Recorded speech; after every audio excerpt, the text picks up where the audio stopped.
क्या आपको पता है हम रोड पर क्यों चल पाते हैं? इसका आंसर ये मत देना कि हम पैरों से चल पाते हैं। इसके अलावा इसके पीछे क्या रीज़न है, या फिर जब बहुत ज़्यादा बारिश हो जाती है या फिर कीचड़ वाला टाइम होता है तो उस टाइम पे रोड इतनी स्लिपरी क्यों हो जाती है।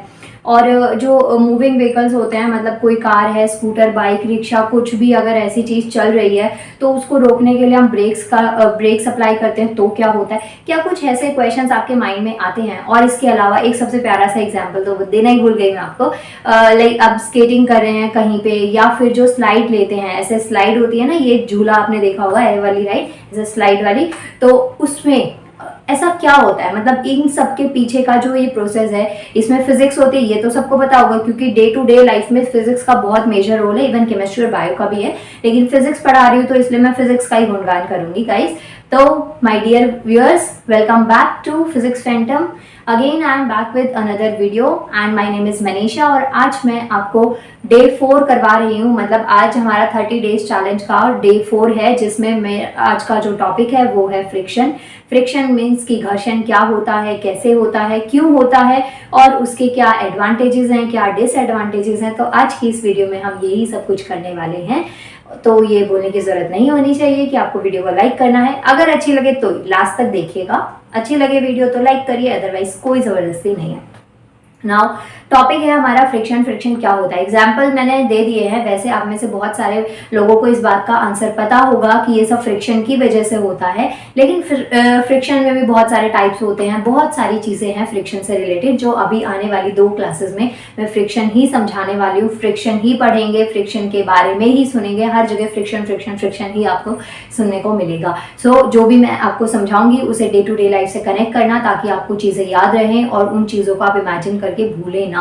Okay guys, so friction start करते हैं। ऑब्वियसली फ्रिक्शन ही टॉपिक है आज का हमारा। सो देखिए यहाँ पे क्या है, is defined as a force which opposes any tendency for relative motion between bodies in contact। ये तो थोड़ी डिफिकल्ट सी स्पेलिंग, डिफिकल्ट आपके पास में डेफिनेशन, और इजी देखिए, a resistance caused by a surface, मतलब कि 2 बॉडीज हैं आपस में कांटेक्ट में है, जैसे कि एक ये सरफेस है और ये आपके पैर हैं। ओके, तो यहाँ पे क्या है, ये जो कांटेक्ट है ना दोनों बॉडीज के बीच में, इनके बीच में एक फोर्स लाई करता है, जिसकी वजह से हम जो सरफेस है उस पर चल पाते हैं। और ये आपने सुना होगा, जो भी सॉकर या फुटबॉल वगैरह ऐसे स्पोर्ट्स होते हैं, उनमें जो शूज होते हैं उसमें नीचे से कील लगी हुई होती है ग्रिप बनाने के लिए, और जो रोड होती है काफी स्लिपरी हो जाती है तो हम उस पर स्लो स्लो चलते हैं। देखा होगा ना ये सब एग्जाम्पल्स। तो यही सब क्या बता रखा है, फ्रिक्शन में यही चीजें होती हैं। मतलब कि एक ऐसा रेजिस्टेंस का मतलब होता है प्रतिरोध, जो कि मोशन के, मतलब कोई भी जो ऑब्जेक्ट है उसके ऊपर कोई एक्सटर्नल फोर्स अप्लाई होता है उसको रोकता है। एग्जांपल से समझते हैं, ये देख लीजिए, resistance caused by the surface. तो कोई भी जो एक सरफेस है उसके द्वारा कोई भी रेजिस्टेंस अगर क्रिएट किया जा रहा है तो उसे हम फ्रिक्शन कहते हैं। इसके एग्जाम्पल से आपको ज्यादा अच्छे से समझ में आएगा। एग्जाम्पल फर्स्ट देखा आपको, स्केटिंग जब करते हैं तो ऐसे ये स्केटर्स हैं, इमेजिन कर लीजिए, और यहाँ पे टायर्स लगे हुए हैं और फिर ऐसे ऐसे करते हैं। मतलब 2 तरीके की स्केटिंग होती है ना, एक तो ऐसे स्ट्रेट में टायर्स लगे होते हैं और एक 4 टायर्स लगे होते हैं, तो ऐसे स्केटिंग हो रही है। बहुत ही स्मूथ सा लगता है, मतलब मजा आ जाता है जिसको आती है स्केटिंग। मैं बना के दिखाने वाली थी, लेकिन मुझे पता है ना मेरी ड्राइंग कैसी है, तो इसलिए मैंने सोचा क्यों मजाक बनाना। नाउ सेकेंड देखिए, स्केटिंग के बाद में नेक्स्ट आता है वॉकिंग ऑन द रोड। आप रोड पे चल पाते हैं ड्यू टू फ्रिक्शन। अगर रोड स्लिपरी है तो आप स्लिप हो जाते हैं, मतलब पानी वगैरह है रोड पे, तो उससे क्या है, फ्रिक्शन उस टाइम पे कम हो जाता है। जितना स्ट्रॉन्ग फ्रिक्शन होगा उतना अच्छे तरीके से आप उस पर चल पाएंगे। व्हीकल्स जो होते हैं, कार, स्कूटर, बाइक, कोई भी अगर आप व्हीकल यूज करते हैं तो उसमें ब्रेक्स अप्लाई करने का यही होता है कि जो टायर्स होते हैं उसमें और रोड के बीच में ग्रिप बन जाती है। आपको ये तो पता ही होगा कि जो हमारे टायर्स होते हैं, मतलब हमारे नहीं, सॉरी, जो व्हीकल्स के टायर्स होते हैं उन पे ऐसे ऐसे कट्स लगे हुए होते हैं। तो आप मुझे कमेंट करना कि ये कट्स क्यों लगे होते हैं, और जो प्लेन होता है, एरोप्लेन होता है, उसके जो टायर्स होते हैं वो एकदम सॉफ्ट से क्यों होते हैं, और इतने बड़े प्लेन के लिए इतने छोटे टायर्स क्यों होते हैं, आपको मुझे कमेंट करना है इसका। और अगर नहीं आता तो भी कमेंट करिएगा, ताकि मैं इसके ऊपर एक छोटी सी वीडियो बना दूं और आपको ये कंसेप्ट भी मैं अच्छे से समझा पाऊँ। नाउ एग्जाम्पल, फर्स्ट एग्जाम्पल है skating, second one is walking on road, road पर चलना, third one is flying of aeroplanes, aeroplanes का उड़ना, और उसके अलावा अगर जो स्लाइड होती है ग्राउंड में या फिर पार्क में या किसी गार्डन में कहीं पे जो स्लाइड लगी होती हैं, जो झूले होते हैं जिसपे छोटे छोटे बच्चों को आपने झूलते हुए देखा होगा, ऐसे स्लाइड यू स्लिप होते हैं। और वाटर पार्क में तो बहुत सारी स्लाइड्स लगी होती है। तो यहाँ पे इसी का एग्जाम्पल दे रखा है कि इसमें भी क्या वर्क करता है, फ्रिक्शन वर्क करता है। Next one is apply brakes to stop a moving vehicle, मतलब कि कोई व्हीकल चल रहा है, कोई यातायात है, हाँ यातायात ही कहते हैं शायद उसे, कोई भी व्हीकल चल रहा है, कोई भी कार स्कूटर बाइक कुछ भी चल रही है, उस पर ब्रेक्स को अप्लाई कर दिया गया तो उससे वो व्हीकल रुक गया। ये कुछ एग्जाम्पल थे फ्रिक्शन के। अभी मैं आपको जो टॉपिक करवाऊंगी वो है advantage and disadvantages of friction, मतलब कि ये जो फ्रिक्शन है, आपको समझ तो आ गए होंगे ये एग्जांपल्स, लेकिन इन एग्जांपल्स में ना अलग अलग टाइप के फ्रिक्शन का यूज है। वो आज का हमारा टॉपिक नहीं है, वो डे 5 का टॉपिक है, वो भी मैं आपको समझाऊंगी टाइप्स ऑफ फ्रिक्शन में कौन कौन से टाइप्स होते हैं। लेकिन अभी आज की जो टॉपिक है उसमें आपको फ्रिक्शन समझना है, फ्रिक्शन क्या होता है, घर्षण क्या होता है, इसके क्या फायदे हैं और क्या नुकसान है। ऑब्वियसली हर एक चीज का बून और बेन होता है, तो जिसका फायदा है तो उसका नुकसान भी डेफिनेटली होगा ही होगा। सो इसका जो एडवांटेज है और डिसएडवांटेजेस क्या हैं वो मैं अभी आपको बताऊंगी, लेकिन उससे पहले इसका स्क्रीनशॉट ले लीजिए। नोट्स देखिए, मैं इतनी मेहनत करती हूँ, अब इनको नोट करते भी हैं कि नहीं करते मुझे नहीं पता, लेकिन हाँ किया कीजिए, आपके लिए इम्पॉर्टेंट है। एग्जाम आ रहा है दिल्ली पुलिस का बहुत पास में, और उससे पहले CBIC का है, जो मतलब जो जिन्होंने SSC में हवलदार पोस्ट पे फिल किया हुआ है तो उनका पहले एग्जाम है। तो प्लीज़ बच्चों पढ़ लो, टाइम है, अच्छा है और स्कोर कर सकते हैं। तो थोड़ी सी मेहनत से क्या हो जाएगा अगर कर लेंगे तो, ठीक है ना। बहुत ज्ञान बांट लेना, जल्दी इसको नोट करिए, फिर मैं आगे इसमें एडवांटेजेस और डिसएडवांटेजेस आपको करवाती हूँ।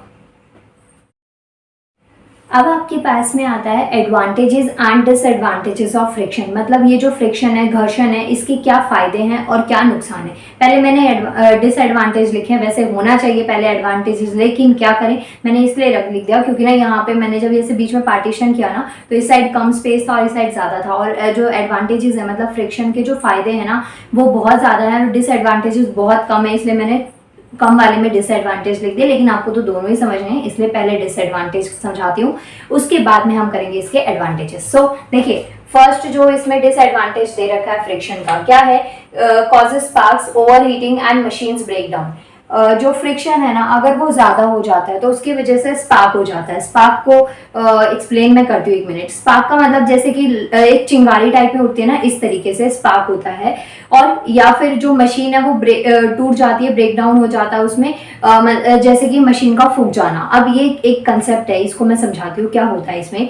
जब कोई भी जो डिवाइस है, कोई मशीन है, उसमें बहुत ज़्यादा अमाउंट पे फ्रिक्शन की वजह से हीट जनरेट होती है। अब उस हीट को ओवरकम करने के लिए हमें ज़्यादा अमाउंट में एनर्जी की रिक्वायरमेंट होती है, जिसकी वजह से फ्रिक्शन का यहाँ पे एक नुकसान दिखता है कि फ्रिक्शन में, घर्षण में हमें बहुत ज़्यादा लॉस हो जाता है एनर्जी का। अब ये जो लॉस हो रहा है ना एनर्जी का, और हीट बहुत ज़्यादा अमाउंट में जनरेट हो रही है, इसी की वजह से स्पार्क होता है और जो मशीन है उसमें ब्रेक डाउन होता है। तो ये दोनों ही पॉइंट्स जो है ना, ओवर हीटिंग और ये मशीन में ब्रेक डाउन, ये तीनों चीज़ें यहाँ पे जो मैंने लिखा हुआ है ना, ये सब एक दूसरे से रिलेट करती हैं।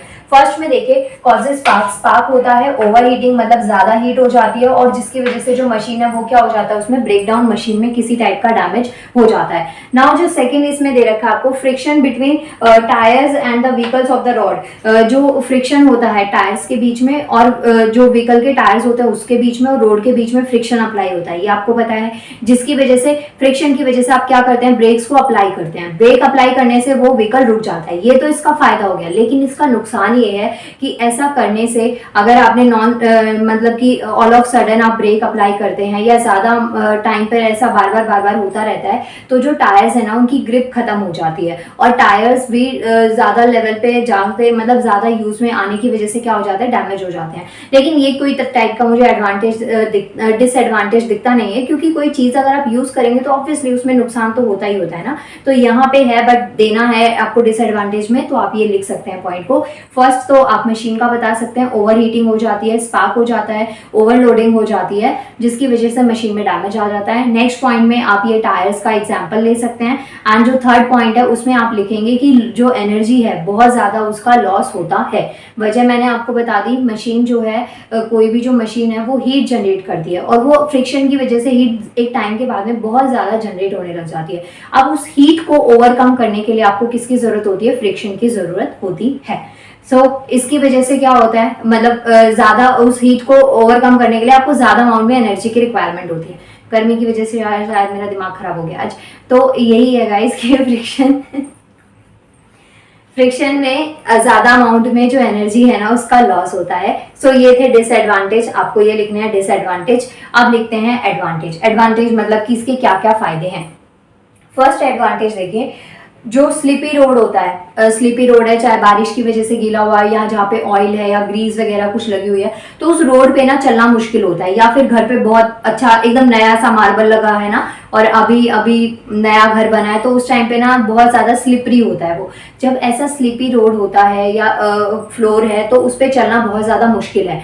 लेकिन आपको पता है हम उस पर स्लाइड भी कर पाते हैं, हम उस पर चल भी पाते हैं। तो ये किसकी वजह से पॉसिबल है? फ्रिक्शन की वजह से। और वो फ्रिक्शन कहाँ पे अप्लाई होता है? हमारे फीट में और जो फ्लोर है या रोड है या उस सरफेस के बीच में। अगर आपने शूज पहने हो तो उसमें अप्लाई होगा, और रोड के बीच में मतलब जो आउटर कॉन्टेक्ट में होते हैं ना सरफेस, उसमें ये फ्रिक्शन अप्लाई होता है। सो फ्रिक्शन का सबसे बड़ा बेनिफिट यही है कि आप स्लिपरी रोड पे या ऐसे टाइप की रोड पे जहाँ पे आप बहुत स्लिप हो रहे हैं, गिरने वाली सिचुएशन है, लेकिन वहां पे भी आप चल पा रहे हैं, तो वो फ्रिक्शन की वजह से होता है।